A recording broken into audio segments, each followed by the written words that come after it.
No, no, no, no. You're in the wrong decade. It's 2014. We're reviewing that Mazda 3. That Mazda 3.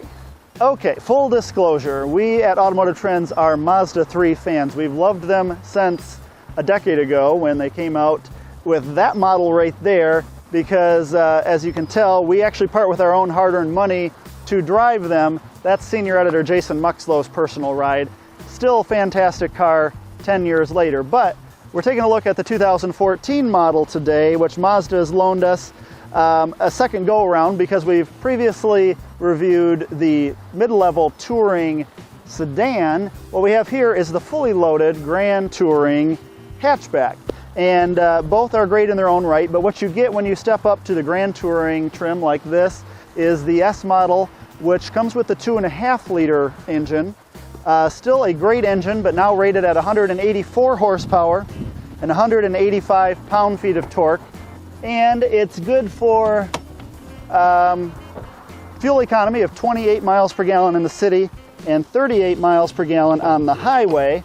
So pretty strong results there. However, you remember the smaller 2-liter in the mid-level trim that we've previously reviewed is good for 41 miles per gallon on the highway. So there is a fuel economy penalty there, but you're picking up about 35 horse, somewhere in there. And you can feel it. It's a little faster for sure. One of our big disappointments, though, if you want this faster engine in the 18-inch wheels and everything that go along with it, you are stuck with the 6-speed automatic transmission. Now, it is a great transmission. It's quite capable in its own right, and it does have paddle shifters if you want to do all that. But the 6-speed manual in the regular Mazda 3 is just hard, very, very hard to beat from an enthusiast angle. So we wish they'd hurry up and offer a manual transmission here.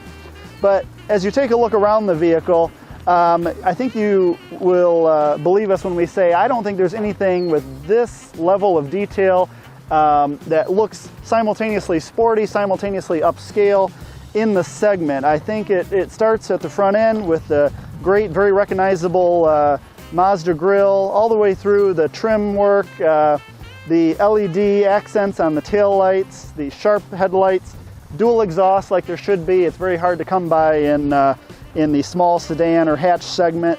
They usually cheap out there, but Mazda's done it right. Now, pretty good space in the back if you fold the seats.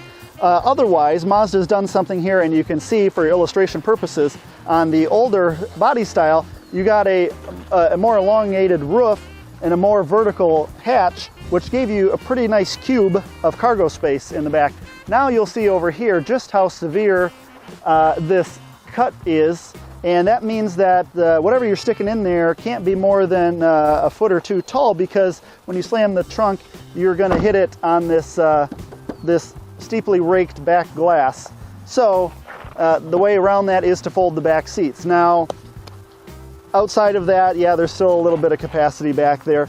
Now the second row is a bit tight. Now there's all right headroom. I'm 6 foot. I have the front seat adjusted the way I drive it. Mazda has done a nice job scalloping out the back of the seat here to buy you a few precious inches. So when I sit up straight, my knees just grace the front seat back, but I'm fine on headroom. And other than that, we do wish they would include air vents back here for the second row. As is, there's nothing there, and that can be a bit of an issue if you're going to carry passengers on a regular basis. But inside, we do love the Grand Touring trim, complete with nice leather, two-tone trim. We love the red accent stitching around. Mazda has one of the best steering wheels in the business right now. Just a great look, great feel. All the buttons that you actually need on a regular basis are there, and they're straightforward, easy to use. We also like in this model, almost makes it worth the price of the price premium to step up to it, is the instrument cluster features an analog tachometer front and center with a little cutout for a digital speedometer, and we think that is by far the way they should do all the instrument clusters. But you'll remember on the lesser trims with the 2.0 engine, you get this super funny looking little digital tachometer on the left pod, and then you get an analog speedometer in the middle. Yet that's the model that you might have a manual transmission in and really need the tachometer information. So Mazda, if you're listening, please make this the standard across the lineup. We have to sing the praises of Mazda's development team for the infotainment system, because here they've combined a couple of win-wins. One of which is they made it both touchscreen responsive. You can actually touch it when you're parked and choose things, type in your address, all that kind of stuff. Or you can use their excellent center console mounted kind of controller here, which has both a great physical feel to it, as well as your volume control down here, like an Audi model might have. And you've also got quick shortcut keys to get to your audio or your nav screen, as well as a back button. It's all very intuitive, graphically pleasing, very quick to respond, and just logically laid out. A joy to use, whereas most of these systems can be very tedious or frustrating. This one isn't. Other than that, though, the ergonomics are superb. The center stack really is unbeatable. The dual climate control is very straightforward. The switchgear feels several classes above where this car competes in price point. About $26,500 for the Grand Touring hatchback here.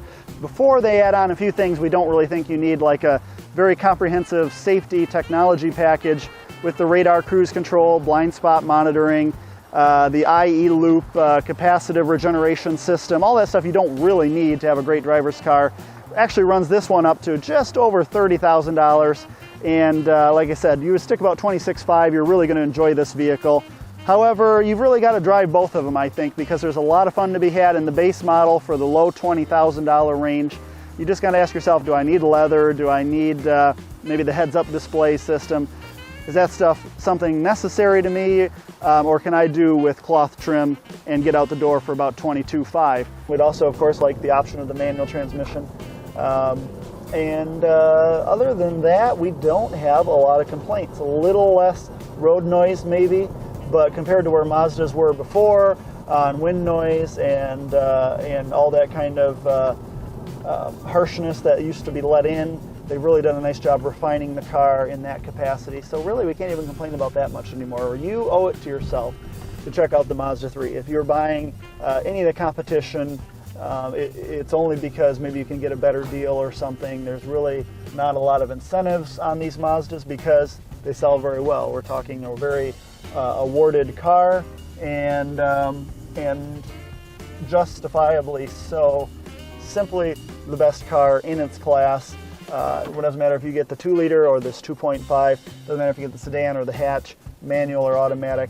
You are going to be delighted with your purchase, and there's a lot to love here. You'll feel good about owning this car. If you're in the $25,000 range, you will not find anything better on the market today than the Mazda 3.